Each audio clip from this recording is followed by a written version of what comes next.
Hello!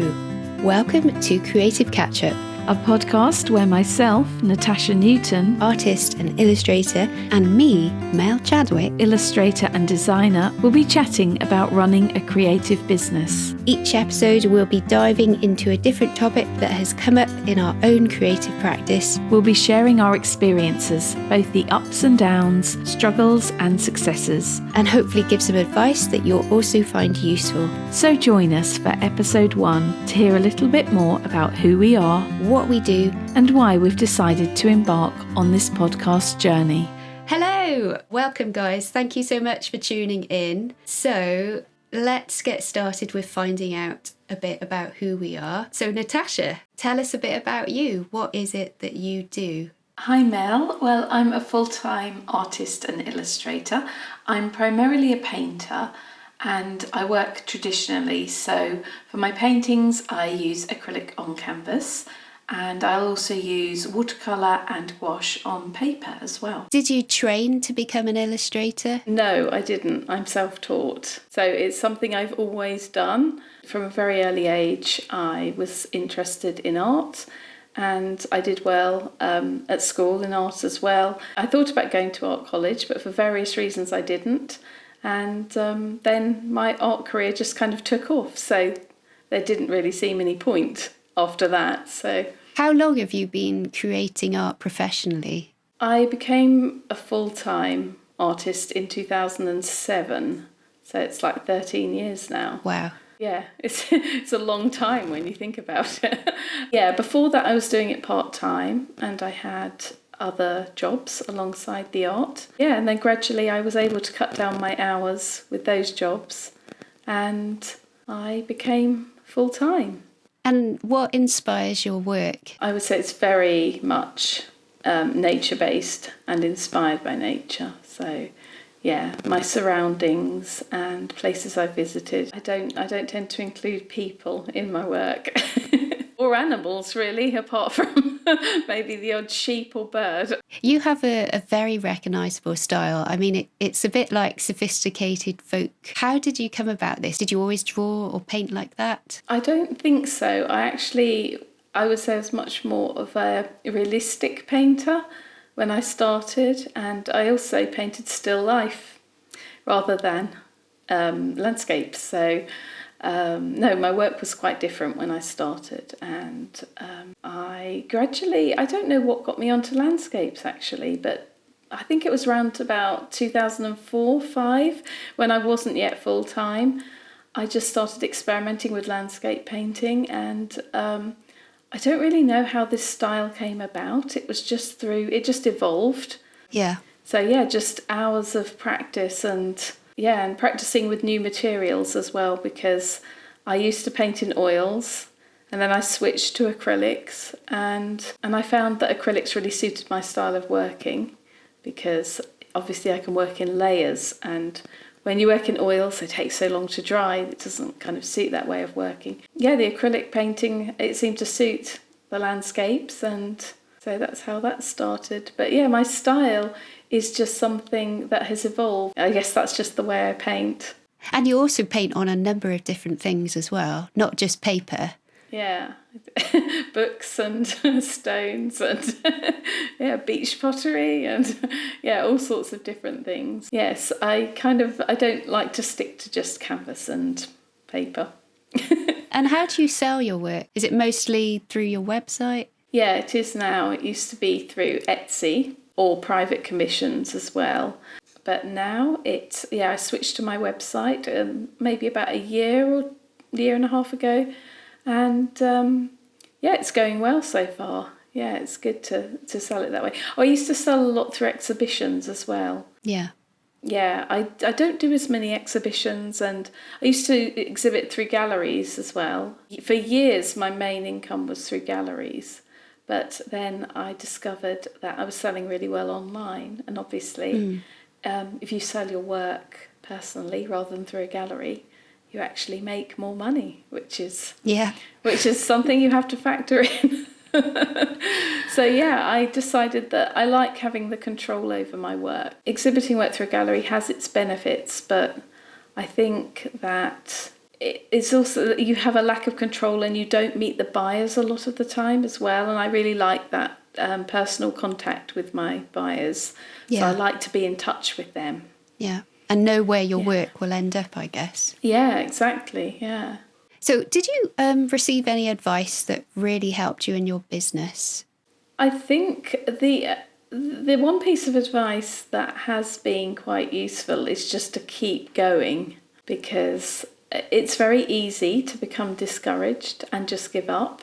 Yeah. Because you're always going to hit, I mean, even the most successful people have probably, they go through rough patches and, times when things aren't going right. But yeah, you have to have that kind of resilience where you just keep going, you keep going through that. Yeah. And I think that's really, really good advice, actually, for a lot of different creatives. Yeah. Sometimes we just see the end result, don't we? And then we think it's overnight that you got there. Yeah. Sometimes it can look very easy when it's been anything but. And so, yeah, having perseverance and resilience is very important, because you're also going to have rejections and you have to be able to cope with that and not let it knock you back too much. Yeah. So, just keep going. That's the best piece of advice. Well, my final question is, why do you want to start a podcast? Because you asked me. I thought it would be, actually, when you asked me, I thought it would be very interesting too, because it's another way of connecting with people. And I think, I know that I personally love listening to podcasts and, a wide variety of topics, not just art podcasts. And it's always interesting just to listen to what other people have to say. And sometimes it helps you not to feel so alone. And so if there are other artists listening to this, and because we've both been doing it quite a while, so hopefully we have some advice for them. And we might be able to pass that on, and, things that we've experienced. So, yes. Hopefully it's a good way of connecting with people and passing on a little bit of our experiences and expertise, maybe, in certain fields.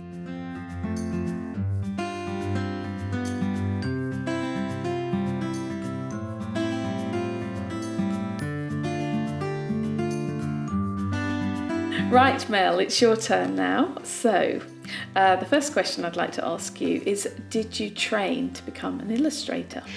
No, I didn't. I did do a degree, but it was in fine art, and I specialised in textiles. But the illustration at the time, I wasn't even thinking about illustration whilst I was doing that degree. It wasn't on my radar.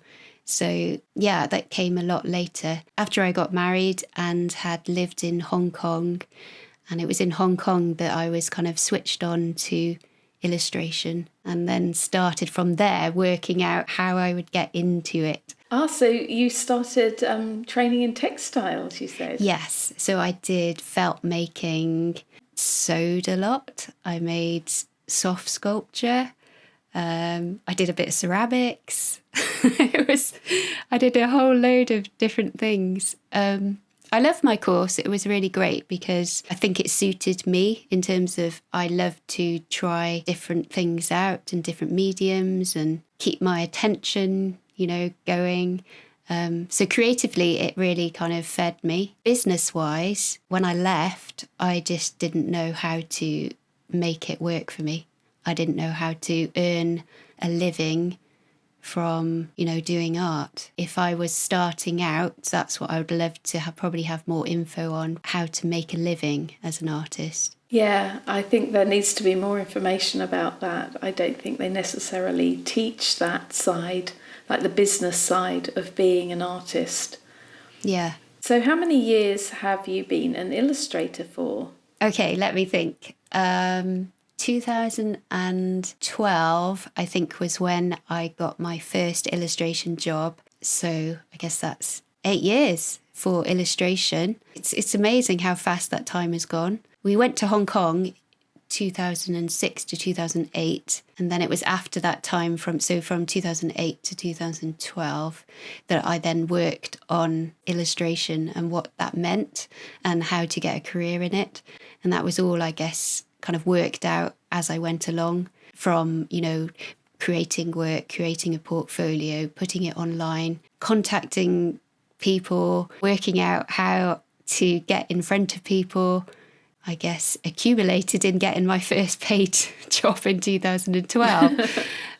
Yeah, and from 2012, obviously, I've grown a lot in terms of my work and what I can do and the work I've had. Yeah, it's been an interesting career so far. Oh, that's great. So is there any one particular job that stands out as being the one you really enjoyed the most? I love doing maps, and so Oh yes, I love your maps. I've had quite a few different jobs for doing maps. The one that I had recently, which was really a fun one to do, was doing the maps for Ferment magazine. I've created 4 maps for them in total so far, and each one is slightly different. It's kind of geared to the place that they're focusing on for that issue, and they give me normally a colour palette as well to work with. Oh, that's nice. Yeah, it's really good actually to have that kind of framework. Yeah. And then I can go about and I can explore the place. They give me all the list of breweries they want to include, but then I can look at the wildlife, can look at the environment, the landmarks, things of interest. Yeah. And I just love being able to delve into that kind of detail and bring it all together and then make a really fun map out of it. So it becomes an exciting project for me. It kind of, I really enjoy that. I can imagine, yeah. I like the idea of doing maps. I've never done them myself, but my agent did actually mention them to me and said, would you be interested in doing something like this at some point? And I was I thought of you, and yeah, I would really love to have a go. Yeah. So I can see why that would be fun. Yeah, definitely a fun project. Yeah. Do you have any ideas what your dream job or your dream commission would be? Is there anything you've really wanted to do but you haven't yet? Well, I don't know if you know this, but I'm also a sketchbook addict, and I draw a lot. Like every day I draw, and I draw in my sketchbook. And at the moment I'm doing a little residency virtually because of lockdown. But I'm really enjoying just exploring the area, and drawing everything, like drawing the wildlife, drawing the sea life, places. And I was thinking, it'd be so good if a publisher could commission me to do something like that, where you explore. That would be fantastic. Yeah, and then just illustrate it all with, little notes around the side, little things of interest. I'd love to do something like that, I think. I can imagine that would be really beautiful. That would be a lovely project to do. Yeah. Someone should employ you to do this. I would buy it. So what I'd like to know is, outside of art, what are your main passions and interests? Okay, so both myself and my husband are Christians, and I say that because that has kind of led us to live in lots of different places. So I mentioned earlier Hong Kong, but we've also lived in Scotland. We've lived in Wales. The reason why we're down in Cornwall is because my husband got a job down in Falmouth. At the moment, we're the Lizard Peninsula, so we have a small fellowship that we're involved with there. It's good to be involved, I think, in the community. Another thing I love doing is walking, and, again, being on the Lizard Peninsula, there's so many lovely coastal walks that you can take. I try to go out every day. I also love to play guitar and sing. I quite like music and playing music. I do also play flute, but it's a bit harder to kind of play flute to yourself. At least with guitar, you can kind of play it and sing, and it doesn't feel too weird. So you're creative in many different ways then. Oh, that's so cool. Would you say that you create art every day, or do you give yourself days off from the art? I've been keeping a sketchbook since 2017. That was like very much I would be working in it every day. But when I say like working, it was more playing for me, kind of, seeing my things in my surroundings. And I think, I'd just like to sketch that and just draw it. So it may not be for a long period of time that I'm working in my sketchbook. It might just be 5 minutes, 10 minutes. But I generally do sketch something most days, or probably every day. And at the moment, I'm doing my postcard projects. So you are really creating art every day. Yes. For a year. When did you decide that you wanted to start a podcast, and why did you decide this? Were you inspired by somebody, or how did it come about? Well, I love finding out about other people and hearing their stories.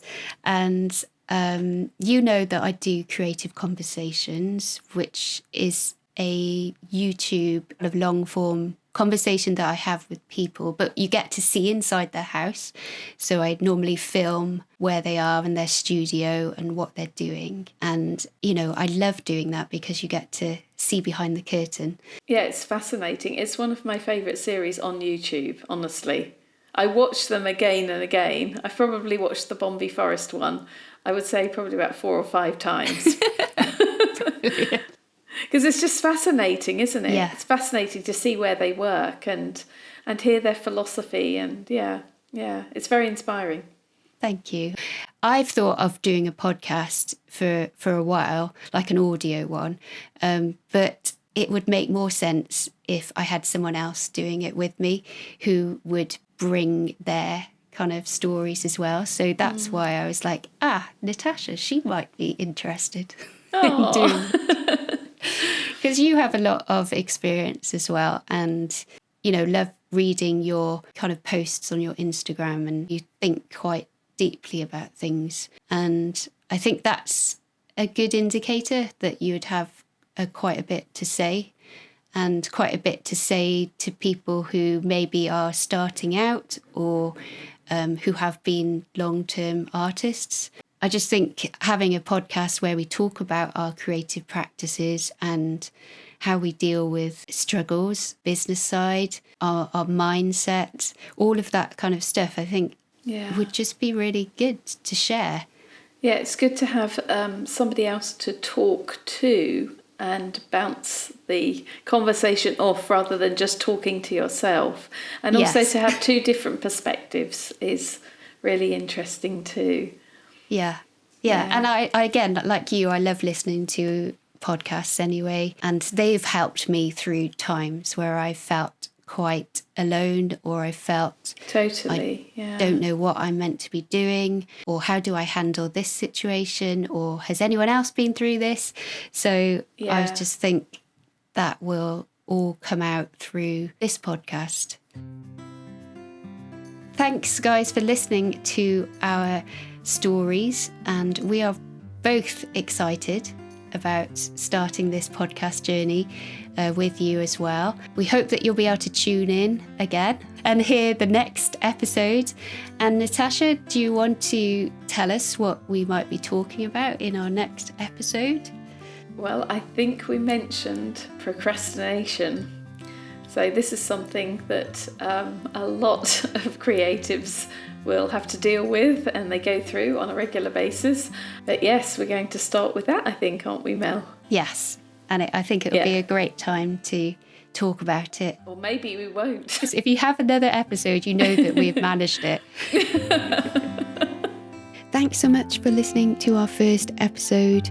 We would love for you to subscribe and share this podcast with others who you think would enjoy it too. And if you have any questions or subjects that you'd like us to chat about in the future, just get in touch with either of us via our YouTube channel or Instagram account. We are at creative_catchup on Instagram. We look forward to seeing you next time.